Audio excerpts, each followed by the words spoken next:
Көктем келді. Табиғат оянып, гүлдер ашылды. Қарашы, қандай әдемі гүлдер, бірақ олар қалай көбейеді екен?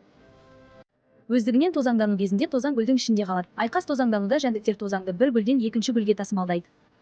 Аталықта тозаң түзіледі. Аналық тұқым пайда болатын бөлік. Гүлдің әр бөлігі маңызды.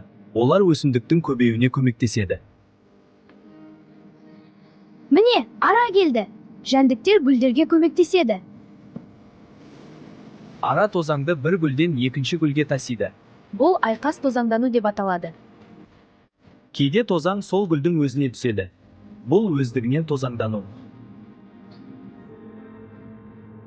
Демек, жаңа өсімдік осыдан өседі ғой?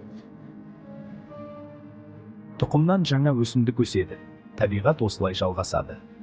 Өсімдіктерге қамқор болу керек. Сонда табиғат әдемі болады. Гүлдер табиғаттың өмір жалғастырушысы. Оларды қорғайық.